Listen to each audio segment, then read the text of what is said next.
بسم اللہ الرحمن الرحیم۔ دوستو، ویسے تو سلطان محمود غزنوی نے ہندوستان پر 17 حملے کیے اور بہت سی یادگار فتوحات و واقعات ہیں۔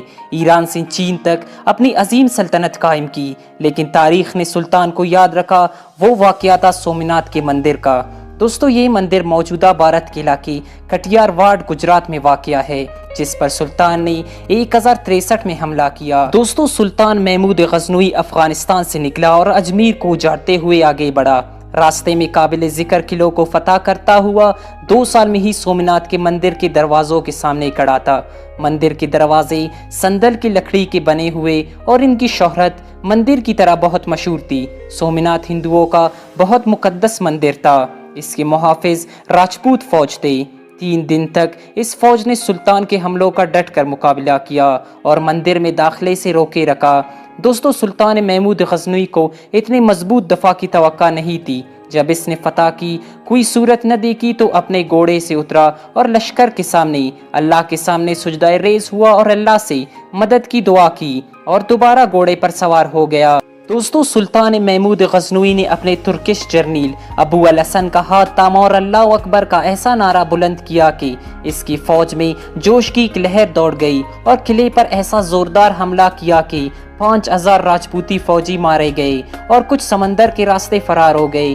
جو باقی برہمن ہندو بچے انہیں پناہ مانگ لی۔ دوستو، سلطان محمود غزنوی نے ایران کی صوفی سلطان محمد شیخ ابو الحسن ہرکانی کی چادر ہاتھ مبارک میں لے کر اللہ سے مدد کی دعا کی تھی اور اسے سومناتھ میں فتح نصیب ہوئی۔ فتح تو مل گئی، لیکن اسی رات محمود غزنوی نے رات کو خواب میں شیخ ابو الحسن ہرکانی کو دیکھا۔ انہوں نے کہا، اے محمود، تو نے میری چادر کی آبرو ریزی کی۔ اگر تو فتح کے بجائے تمام غیر مسلمانوں کے اسلام لے آنے کی دعا کرتا تو بھی قبول ہو جاتی۔ بہرحال جب سلطان مندر میں داخل ہوا تو اس کے سامنے 9 فٹ کا اونچا بت نصب تھا۔ سلطان نے گرز کی ضرب سے اس کی ناک توڑ دی، بت کے 2 ٹکڑے کر دیے اور غزنوی روانہ کیے۔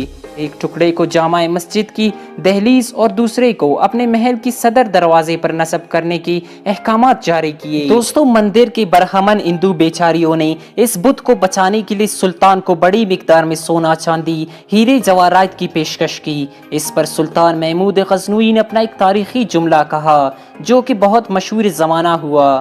دوستو، انہوں نے کہا کہ وہ تاریخ میں بت فروش نہیں، بت شکن کہلانا چاہتا ہے۔ اس کے علاوہ مندر سے اور مندر کے بتوں سے بے شمار دولت، سونا، چاندی، ہیرے جواہرات ملے۔ ان کی قیمت کا اندازہ لگانا کافی مشکل ہے۔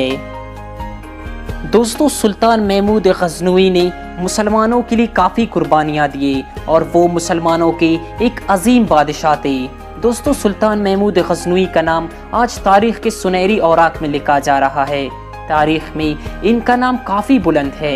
دوستو، سلطان محمود غزنوی کے بارے میں آپ کی کیا رائے ہے؟ ہمیں کمنٹ باکس میں ضرور بتائیں۔ والسلام۔